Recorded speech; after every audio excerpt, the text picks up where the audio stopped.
Halos araw-araw ay pinumumukha niya sa akin ang pagkakamali ko. Hanggang sa nag-decide siyang makipaghiwalay sa akin dahil hindi niya matanggap ang kasalanan ko. Lahat ng sisi sa akin niya lahat binibigay. Pero ang totoo, nagloko ka rin naman, hindi ka nga lang agad nahuli. We've been together since 2007. Kinasal kami 2010. We started from zero, pareho kaming walang trabaho that time. And nasa 20s lang kami pero hindi nagtagal, nag-open din kami ng business. Nagtrabaho siya, nagtrabaho din ako dahil sa lumalaki na yung family namin. Nakapag-desisyon siya na mag-work abroad. Maraming struggle na pinagdaanan dahil magkasama kami. Nakayanan naming malampasan ang lahat. Year 2022, answered prayers dahil nakapasa siya sa exam sa bansa na ina-applyan niya. Halos 7 months ang waiting time niya bago nakaalis. Nakakapanibago nung umalis siya, parang naputulan ako ng isang paa. Dahil hindi ako sanay nang wala siya o hindi siya kasama. Dahil kahit saan siya magpunta o kahit saan ako magpunta, lagi kaming magkasama. Everyday naman, lagi kaming magkausap bago siya pumasok sa work at paglabas niya. Dahil first time niya magtrabaho sa ganong field, malaking adjustment ang ginawa niya. Laging masakit ang katawan niya kaya yung time na pag-uusap namin sa gabi nababawasan. Dahil nga sa laging pagod, which is naiintindihan ko naman. And then one day biglang naramdaman ko na nagbabago. Halos araw-araw na lang ganon. So sa akin ay okay pa rin. Month of June nagkaroon kami ng communication ng friend kong guy. Dahil yung time na yan natiis akong hindi kausapin for 1 week ng husband ko. No replies, hindi sumasagot sa mga calls. Kaya naging comfort zone ko yung friend ko at sa kanya ko kinukwento ang lahat. Hanggang sa lagi na kaming nagkakausap. I admit na nagkamali ako at sobra kong pinagsisisihan yun. Wala kaming naging relasyon ng friend ko. In short, friend with benefits ang naging status namin. Month of June to August. Month of August ay natrace ng husband ko na pinupuntahan ako. Hanggang sa umamin na ako sa kasalanan ko. At first nagalit siya pero napag-usapan na rin naman namin dahil umuwi siya for vacation ng 1 week. Pagbalik niya sa bansa kung saan siya nagtrabaho, halos araw-araw pinamumukha niya sa akin ang kasalanan ko. Hanggang nag-decide siya na makipaghiwalay na sa akin dahil hindi niya matanggap ang pagkakamali ko. And last January, umuwi siya ulit para magkasama kami for the last time. Pero ramdam ko na malaki ang nagbago sa kanya at ramdam ko na may iba sa kanya. Then last month, the big surprise. Bigla ko na lang naisipang ipagawa yung cellphone na sira. Na nakalagin ang Gmail niya sa cellphone na nasira. Pag open ko, agad kong tiningnan ang Google Map. Tiningnan ko yung timeline. And lahat-lahat nalaman ko. Doon nakita ko kung sino yung mga nakakachat niya. And then may iilang babae na ang daming message sa kanya at kinuha ko yung mga names at isa-isa kong minessage. And month of May pala last year, may iba na pala siyang kinausap. Ex-girlfriend niya nung high school at may family na rin. Since nasa ibang bansa ang husband kaya hanggang chat lang sila. Pero laking gulat ko nang makita ko ang timeline ng Google Map. Nagkita sila nung umuwi siya for 1 week vacation. At hindi lang isang beses. Nasundan pa ito nung umuwi siya ulit last January this year. Nalaman kong lahat dahil napaamin ko si girl at nakipagkita ako sa kanya. At kahit na sobrang sakit, pinakwento ko sa kanya lahat-lahat. Grabe, sobrang martir ko. Sabi nga ng mga kaibigan ko, kung sila daw yun ay baka inaway ko na yung girl. Pero ako kalmado lang na nakikipag-usap sa kanya at naluluha habang pinapakinggan ko yung kwento niya. Lahat ng sisi sa akin niya binigay na lagi niyang sinasabi na ako yung sumira ng pamilya namin. Halos araw-araw kong umiiyak at nagmamakaawa sa kanya na huwag niya kaming iwan ng mga bata. Pero ang totoo, nagloko siya, hindi nga lang agad nahuli. Siya ang unang naghanap ng iba. Tanggap ko at aminado ako sa pagkakamali ko. Pero siya nang malaman ko ang ginawa niya ni hindi siya humingi ng tawad. Napakataas ng pride niya. Ako daw ang dahilan kung bakit niya nagawang makipag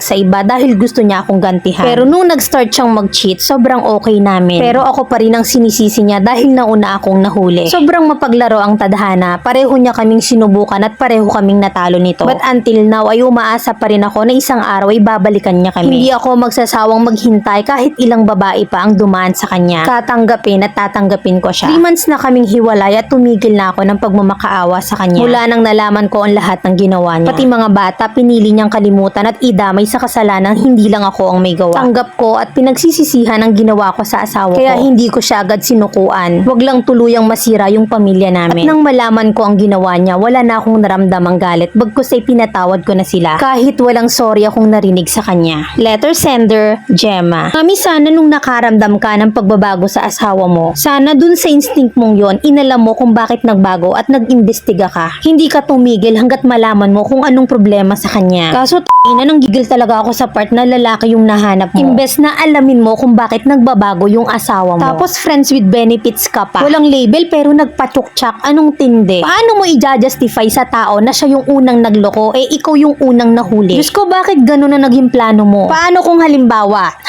lang ha, hindi naman pala nagloko at puro kutob lang ang nangyari sa'yo. Di wala ka na ngayong maikakatwiran sa akin. At hindi mo ako mabibigyan ng title ng story mo na nagloko ka rin naman, hindi ka nga lang agad nahuli. Sige, andun na tayo tayo na nagloko siya. Pinuputok ng butchi mo na nauna naman talaga siya eh. Huling-huli mo sa sirang cellphone. Kaso wala eh. Ang hina mo sa hide and seek. Ikaw ang naunang nahuli. Naghanap ka ng comfort sa iba. Pareho kayong mahinang nilalang. Marurupo kayo. Imagine kasal pa man din kayo. Wag mo nang ilaban, okay na yan. At least nalaman nyo ng maaga na hindi nyo deserve ang isa't isa. Kasi kapag nagkabalikan kayo tapos LDR, magkakasumbatan at magkakasakitan lang kayo kasi wala kayong tiwala na sa isa't isa. Tapos papa-comfort ka ulit sa iba. Tsaka hindi nyo rin naman kayang dalhin pareho ang problema. Isettle nyo na lang yung dapat isettle. At huwag ka ng feeling victim kasi wala rin naman kayong pinagkaiba.